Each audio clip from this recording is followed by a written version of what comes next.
Hello student, I am Harshit sir, your math teacher from Imperial Academy of Science. Now today I start class first.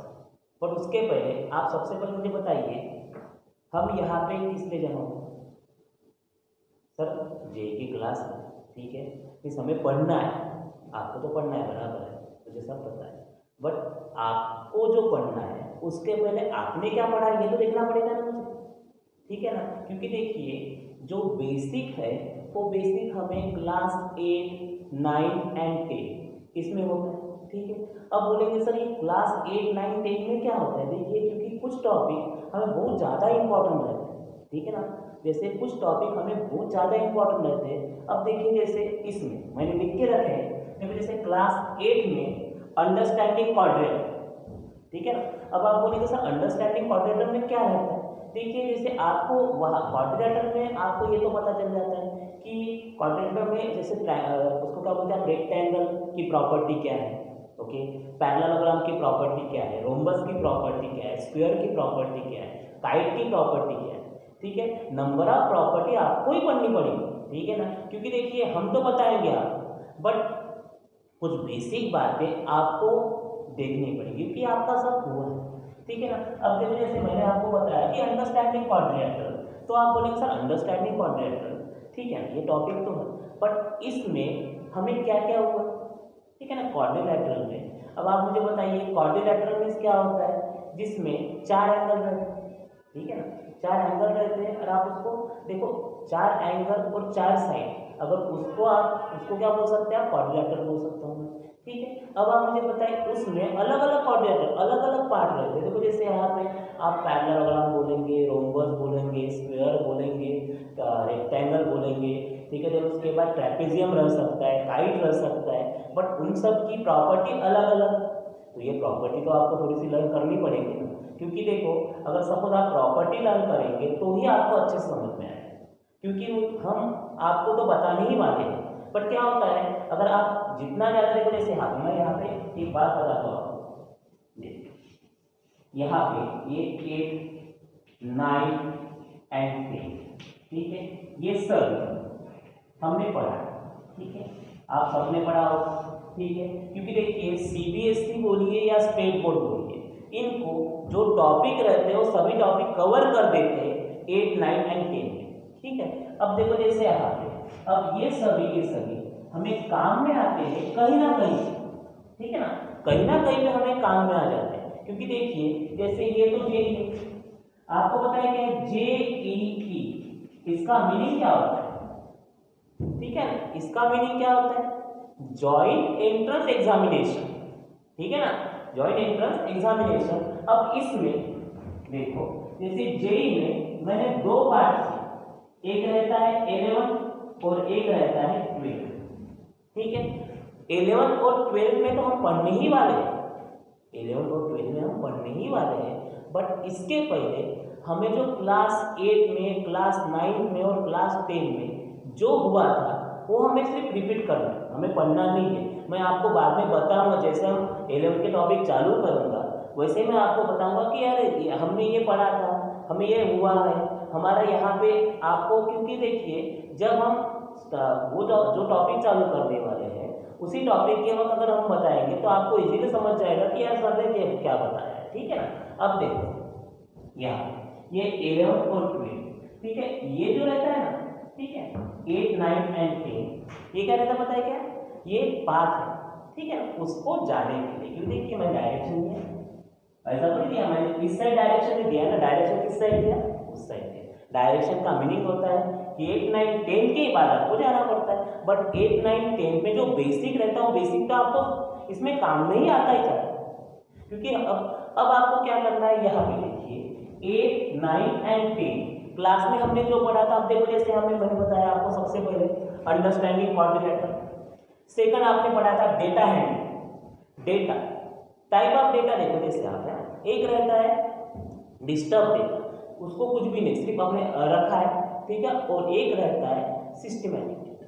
अब देखो systematic data और जैसे कुछ तो भी दिया है आपने, तो उसमें कैसे रहता है पता है कि यहाँ पे सॉर्टिंग करते वक्त हमें सबसे इंपॉर्टेंट रहता है अगर डेटा अच्छे से रहा तो हम आराम से सिस्टमैटिक सॉर्टिंग कर सकते हैं। अब देखो जैसे हाँ एक एग्जांपल बताता हूँ आपके ऊपर से। आपको पता है क्या, आपके लिए हमारे लिए हमारे घर वालों स्टडी टेबल देते हैं करके, हमारे एक रैक बना कर देते हैं, कभी कभार नंबर ऑफ स्टूडेंट को तो रूम देते हैं सेपरेट, ठीक है, पढ़ाई करने के लिए, पढ़ाई जान लीजिए, पर पढ़ाई करने के लिए हमें सेपरेट रूम देते हैं, ठीक है ना।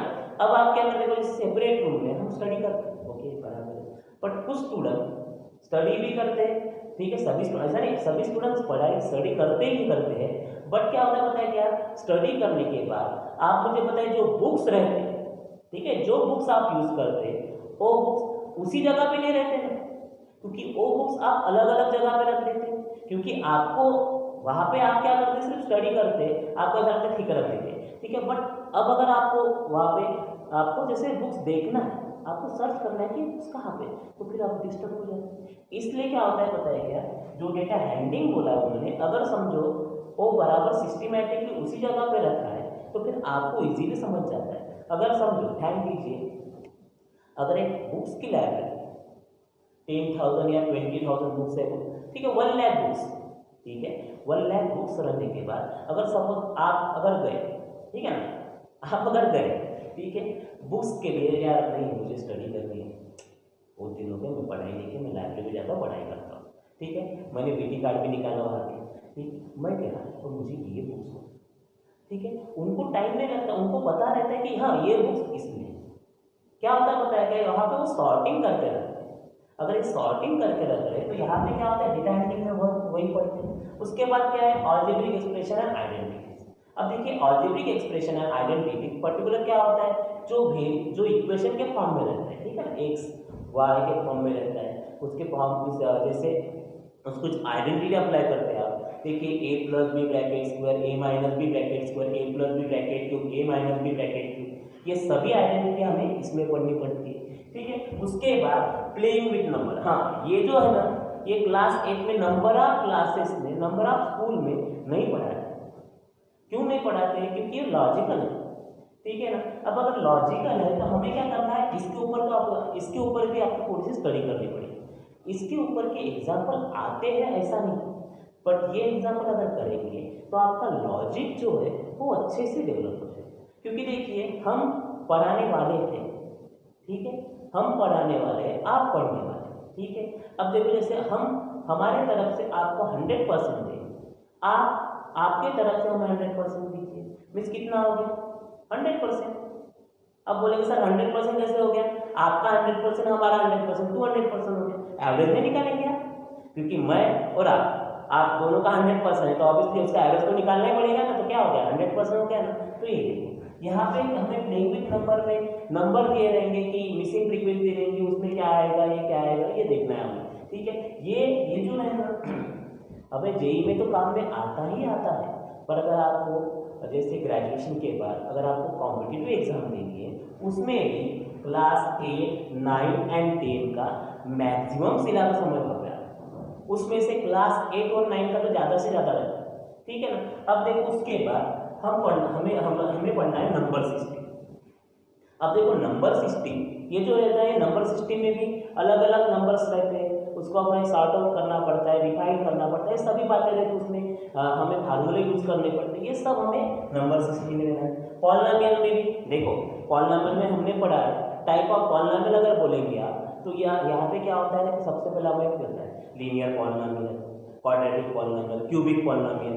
पर आपको पता है क्या, पॉलिनोमियल में n डिग्री रहती है, सिर्फ इंपॉर्टेंट बात क्या रहती है पता है क्या, पॉलिनोमियल में जो डिग्री रहती है किसी भी वेरिएबल, वो डिग्री क्या रहेगी, होल नंबर के फॉर्म में रहेगी, तो ये आप उसको पॉलिनोमियल बोलेंगे। क्योंकि देखिए पॉलिनोमियल का यूज हमें नंबर ऑफ जगह पे, क्योंकि अभी हम पढ़ने वाले हैं, जैसे हम कुछ जो टॉपिक रहेंगे वो पढ़ने वाले हैं, तो वहाँ पे पॉलिनोमियल का तो बहुत ज़्यादा काम, क्योंकि देखिए पॉलिनोमियल और ठीक है, algebraic expression and polynomial expression, इसमें डिफरेंस है। अलजेब्रिक एक्सप्रेशन में जो टर्म रहती है वो होल नंबर ही रहेंगे ऐसा नहीं, वो किसी भी फॉर्मेट में रह सकता है नंबर, ठीक है ना। बट यहाँ पे क्या होता है पता है क्या, यहाँ पे पॉलिनोमियल में क्या होगा कि जो नंबर रहेंगे, जो डिग्री रहेंगे, वो होल नंबर के फॉर्म में रहेंगे, और डिनोमिनेटर में वैसे भी नहीं डिफाइन करना पड़ता आपको तो न्यूमरेटर नहीं करना है, ठीक है। उसके अब देखो जैसे आप P of x equals to x power 3/2 plus x square दिया है या एक्स दिया है प्लस 7। आप इसको पॉलिनोमियल नहीं बोल सकते हैं। क्यों नहीं बोल सकते? क्योंकि जो पावर दिया वो 3/2 के फॉर्म में दिया है। ठीक है, अब इस यही हमें यहाँ पे स्टडी करनी है, इसमें पॉलिनोमियल में, क्योंकि पॉलिनोमियल में हम जो पढ़ने वाले हैं, ठीक है, वही हम यहाँ पे भी पढ़ने वाले हैं, बट यहाँ पे थोड़ा सा कंसेप्ट अलग है। इसमें जो दिया है ना आपको ये पॉलिनोमियल में, यहाँ पे तो कंसेप्ट थोड़ा सा अलग है, क्योंकि इसमें जो रहता है, देखो यहाँ पे हमें लॉन्ग डिवीजन मेथड रहती है। आपको पता है क्या, डिफरेंट टाइप्स ऑफ मेथड हमें पढ़नी पड़ती है।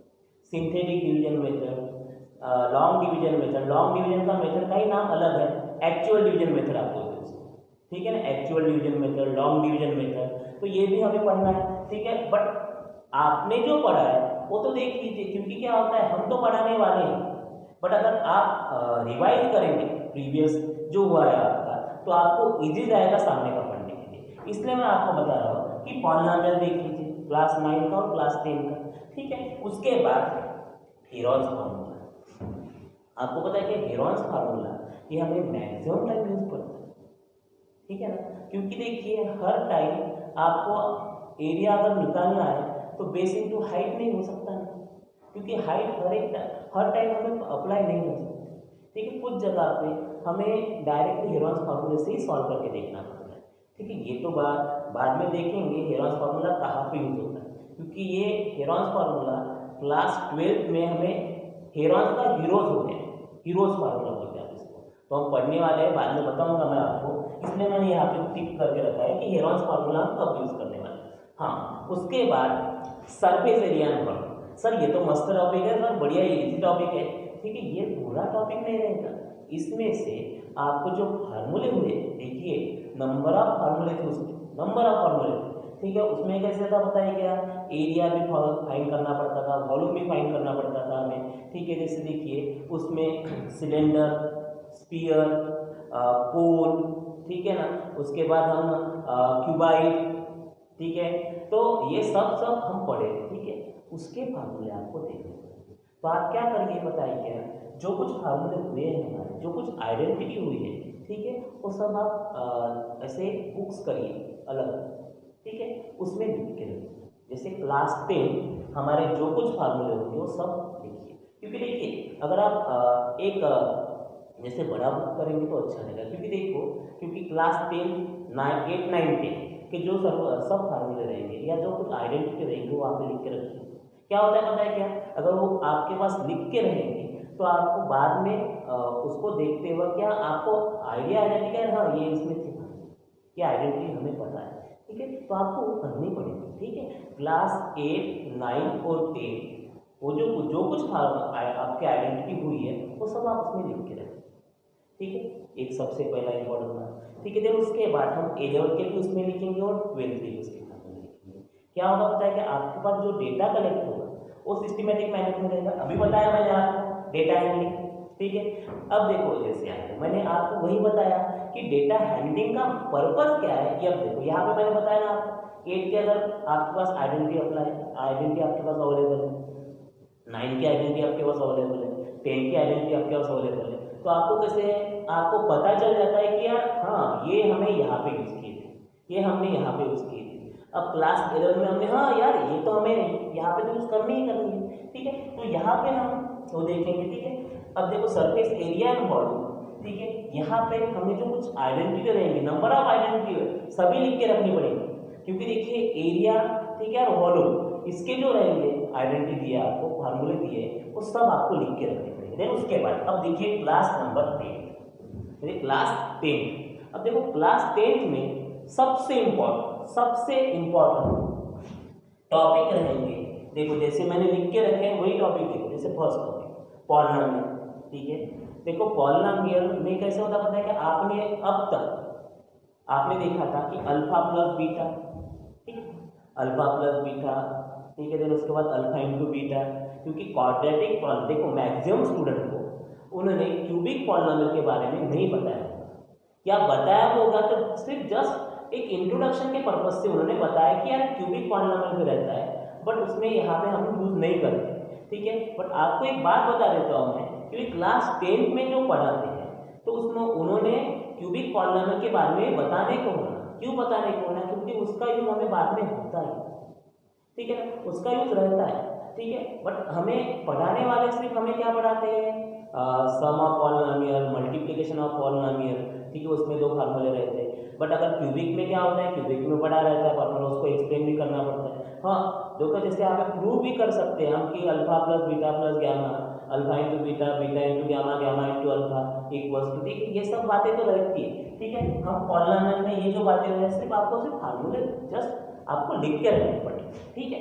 देन उसके बाद हम देखते हैं क्वाड्रेटिक इक्वेशन। क्वाड्रेटिक इक्वेशन के ऊपर एक या दो क्वेश्चन पूछते हैं, ठीक है ना, क्योंकि देखिए हमने क्वाड्रेटिक इक्वेशन पढ़ा है, आपको पता है क्या डिस्क्रिमिनेंट फार्मूला क्वाड्रेटिक इक्वेशन बताइए। देखो एक इक्वेशन यहाँ पे दिया है, f of x equals x square plus b x plus c, ठीक है, x square plus b x plus सी।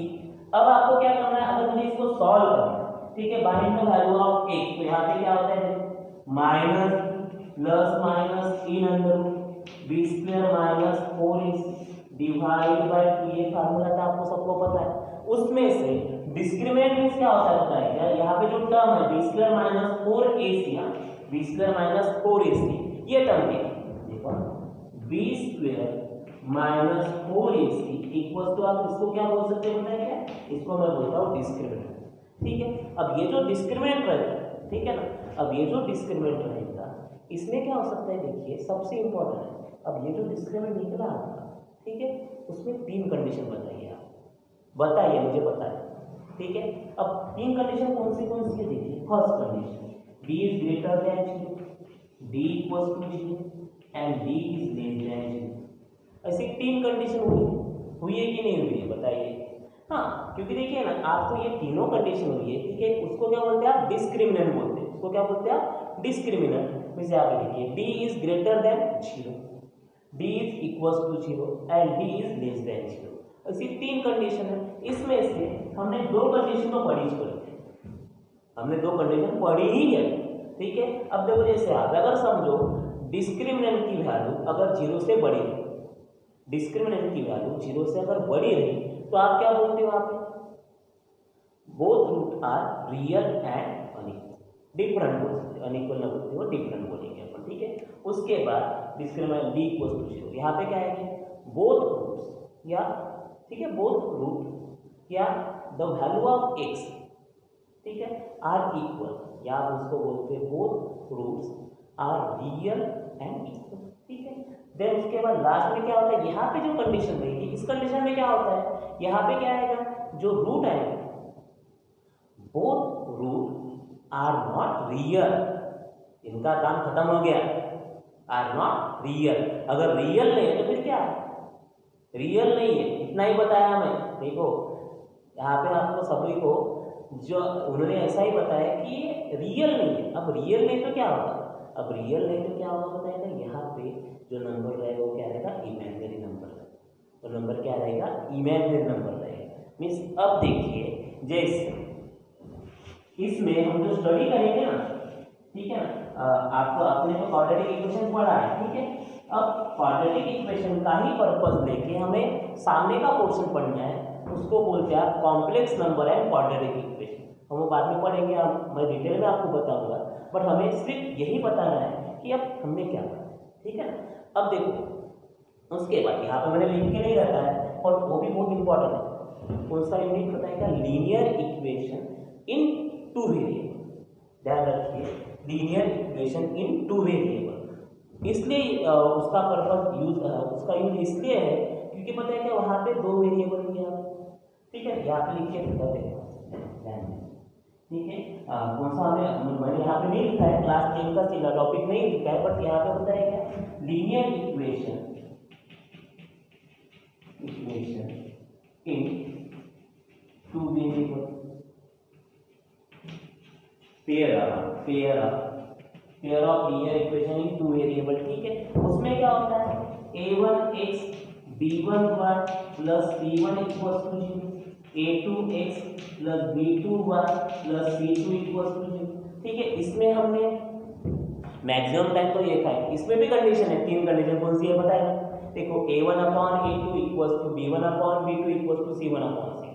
इसमें क्या होगा पता है क्या, इन्फिनिटली मेनी सॉल्यूशन, ठीक है, या कोइंसाइड, ठीक है।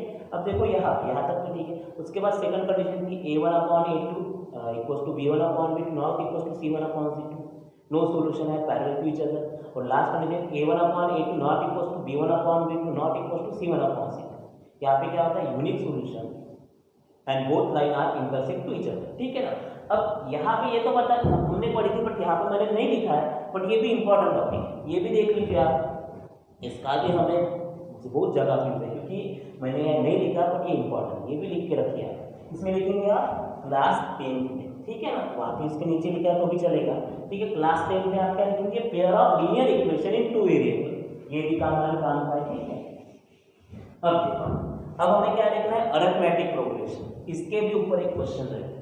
आप बोलेगा सर अरिथमेटिक प्रोग्रेशन हमारा तो हुआ है, ठीक है, आपका सिर्फ क्या हुआ, आपका सिर्फ हुआ है अरिथमेटिक प्रोग्रेशन, AP हुआ है, बराबर है, आपका सिर्फ क्या हुआ है, AP हुआ है।